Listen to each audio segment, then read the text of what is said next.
मैं यहां इस स्टेट से गारंटी देके कह रहा हूं, हमारी मांग है कि इलेक्शन कमीशन हमें पूरी देश की इलेक्ट्रॉनिक वोटर लिस्ट दे। ನಾನು ಈ ವೇದಿಕೆ ಮುಖಾಂತರವಾಗಿ ಚುನಾವಣೆ ಆಯೋಗ ಮಾಡಿದಂತ ಮನವಿ ಏನಂತಂದ್ರೆ, ಈ ದೇಶದಲ್ಲಿರ್ತಕ್ಕಂಥ ಎಲ್ಲ ಚುನಾವಣೆಯ ಪಟ್ಟಿಗಳನ್ನ ನಮಗೆ ಎಲೆಕ್ಟ್ರಾನಿಕ್ ಫಾರ್ಮ್ ಅಲ್ಲಿ, ಡಿಜಿಟಲ್ ಫಾರ್ಮ್ ಅಲ್ಲಿ ಕೊಡಿ ಅಂತ ಹೇಳಿ. वीडियोग्राफी के रिकॉर्ड्स दे।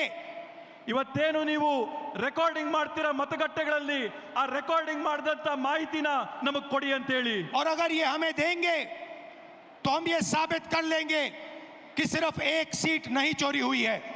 ಇವತ್ತಿನ ಮಾಹಿತಿ ನಮಗೆ ಕೊಟ್ರೆ ನಾವು ಸಾಬೀತು ಮಾಡಿ ತೋರಿಸ್ತೀವಿ, ಇಲ್ಲಿ ಒಂದು ಮತ, ಇಲ್ಲಿ ಒಂದು ಸೀಟಿನ ಕಳ್ತನ ಆಗಿದೆ ಅಂತ ಹೇಳಿ. और सिर्फ कर्नाटका में नहीं चोरी हुई है, पूरे हिंदुस्तान में सीटें चोरी हुई हैं।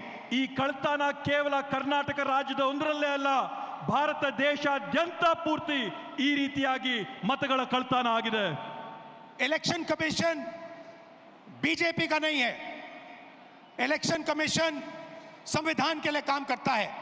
ಇವತ್ತು ಚುನಾವಣೆ ಆಯೋಗ ಏನಿದೆ ಬಿಜೆಪಿ ಅವರ ಪರವಾಗಿ ನಿಂತಿದೆ. ಎಲೆಕ್ಷನ್ ಕಮಿಷನ್ ಏನಿದೆ ಇವತ್ತು ಸಂವಿಧಾನದ ವಿರುದ್ಧವಾಗಿ ಇವತ್ತು ನಡ್ಕೋತಾ ಇದೆ. और कर्नाटक में सीट चोरी की गई है, एक लोकसभा को हमने जांच करके निकाला है।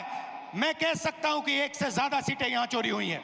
ಇವತ್ತು ಕರ್ನಾಟಕದಲ್ಲಿ ನಾವು ಒಂದು ಕ್ಷೇತ್ರನ ಪರಿಶೀಲನೆ ಮಾಡಿ ಆ ಕ್ಷೇತ್ರದಲ್ಲಿ ಆದಂತ ಕಳ್ತನನ ನಾವು ಸಾಬೀತು ಮಾಡಿದೀವಿ. 100ಕ್ಕೆ 100 ನಾನು ನಿಮ್ಗೆ ಆಶ್ವಾಸನೆ ಕೊಡ್ತೀನಿ, ಕರ್ನಾಟಕ ರಾಜ್ಯಾದ್ಯಂತ ನಾವು ಪರಿಶೀಲನೆ ಮಾಡಿದ್ರೆ ಒಂದಲ್ಲ ಹಲವಾರು ಉದಾಹರಣೆ ನಮ್ಗೆ ಸಿಗುತ್ತೆ ಅಂತ ಹೇಳಿ. जो कॉन्स्टिट्यूशन का फाउंडेशनल आइडिया है, वन मैन वन वोट, इस पर इलेक्शन कमीशन और उसके के सारे अफसर आक्रमण कर रहे हैं। इसका मतलब वो संविधान पर आक्रमण कर रहे हैं। ಇವತ್ತು ಸಂವಿಧಾನದ ಮೂಲ ಧ್ಯೇಯ ಏನಿದೆ, ಸಂವಿಧಾನದ ಮೂಲ ಧ್ಯೇಯ ಅಂದ್ರೆ ಒಬ್ಬ ವ್ಯಕ್ತಿಗೆ ಒಂದೇ ಮತ ಅನ್ನಂಥದ್ದು.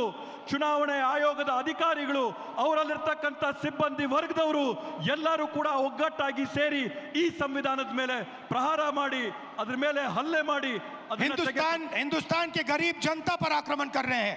ಕರ್ನಾಟಕ ರಾಜ್ಯದ, ಭಾರತ ದೇಶದ ಬಡ ಜನರ ಮೇಲೆ ಆಕ್ರಮಣ ಮಾಡ್ತಾ ಇದ್ದಾರೆ.